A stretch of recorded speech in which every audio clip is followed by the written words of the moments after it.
What's up, family? How is everyone doing?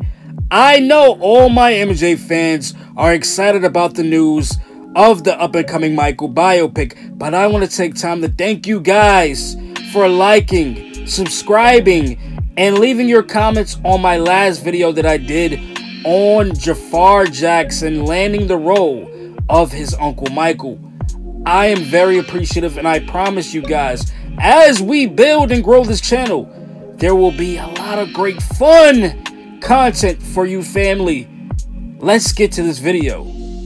With all this great biopic news that we've been receiving, I started to reflect. I reflected on how much of a classic The Jacksons: An American Dream is to the culture. How it is an honest depiction of a wholesome black family with a dream, and how their dreams manifested into reality, and how it took them to stardom. Hence the tagline, there's fame, there's fortune, and then there's family. Sometimes it's hard to choose. Now, family, I don't know about you, but nostalgia always sets in for me, along with goosebumps when that iconic opening sequence hits. We see the footage of the real Jackson family rehearsing, footage of them performing live, the Motown 25, the music videos of Can You Feel It, along with the Jackson 5 cartoon.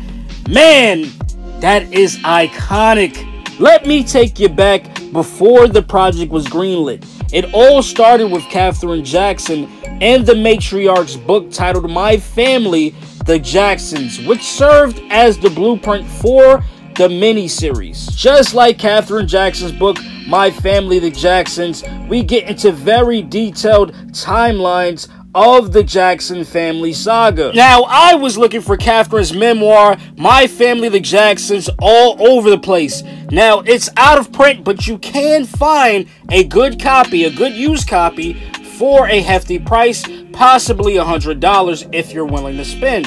Just like Mrs. Katherine Jackson's autobiography, My Family, The Jacksons, the storytelling spans over 40 years of the Jackson family's lives. Just like any love story, we have two people coming together for the first time, sharing their high hopes and ambitions with one another, and courting each other. We have Joe, who has big plans of moving to California, and we have Katherine, who hopes to one day be a country western singer. Now, my title of this video is Why the Jacksons' American Dream is a Classic. Now, let's get into the heart of the story. We start off with part 1 with a young Joe and Katherine meeting for the first time. As the two fall in love, we have a beautiful song that plays as the theme of the Jacksons' American Dream, and is also on the soundtrack, which I'm looking for and cannot find, which is Stay With Love by Jermaine Jackson and Sarita Wright. A beautiful, beautiful love song. Now, that song serves as the theme for the miniseries, and also it actually describes everything that the family goes through throughout the series. No matter what, they stay with love. Now, right before we get into the 1950s, Joe and Katherine deal with their first pregnancy. Then we jump into the 1950s. They're a family now, and the family is increasing, and Joe is dealing with temporary layoffs as a steel mill worker, but is forced to get him back into something that he loves, and that is his music, getting his band back together. As the story progresses, we witness the birth of Michael Jackson, as well as Joe and Katherine realizing that their children have musical talent. Joe actually starts entering his children in musical talent shows and booking them for gigs. We follow the story of Joe and Katherine Jackson as they fall in love, then start a family, raising their 9 children in humble beginnings in a small home in Gary, Indiana, on 2300 Jackson Street. As we go on a journey with the family and their rise and success, we also get a better glimpse into Joe Jackson's perspective, played so well by Lawrence Hilton Jacobs. The Jacksons' American Dream is a classic because of its phenomenal cast that makes it work, and the child actors and adult actors and actresses that made it work, but also we have several producers who came to this project with good faith.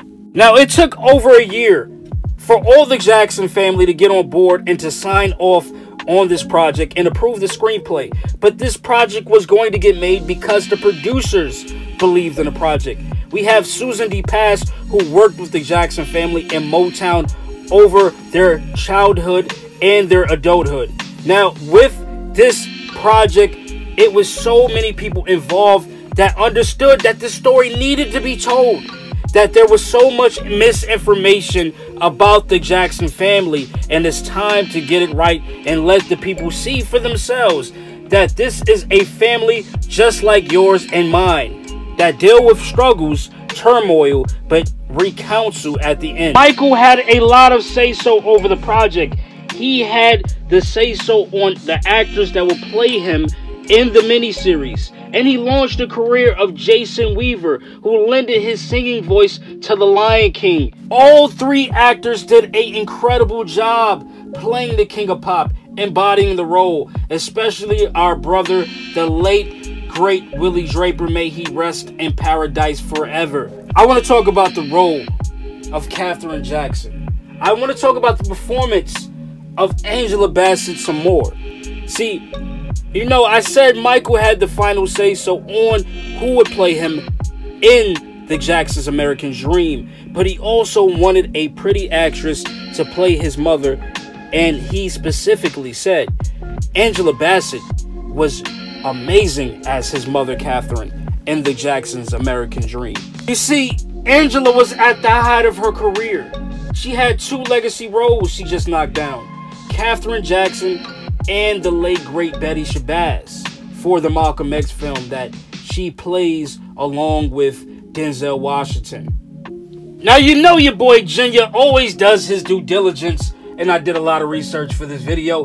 Now, see, Angela Bassett was a huge Jackson 5 fan, and I know you've seen the recent news where she actually talks about, at the time, her agent wanted her to turn down the role, but she said nah.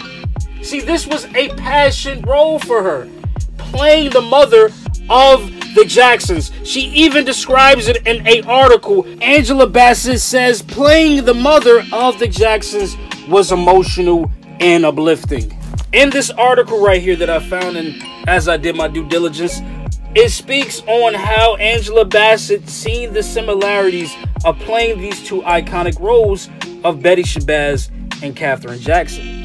She say they are both strong women, mothers who were there even when things got low down and ridiculous.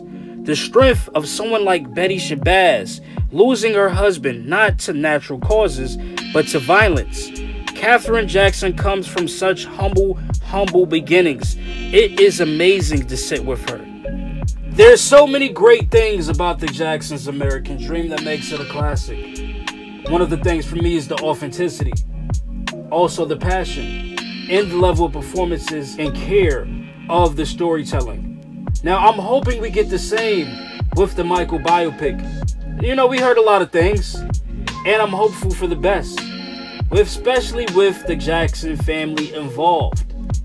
Now, family, this is the reason why the American Dream is a classic. What is the reason for you? Why is the Jackson American Dream a classic for you? What makes it a classic? Let's talk about it. Please, as always, comment down below, like, subscribe, and hit the notification bell, and we'll talk about many more things on the next video. This is your boy Junior signing off. Have a beautiful week and an even better weekend. We're out.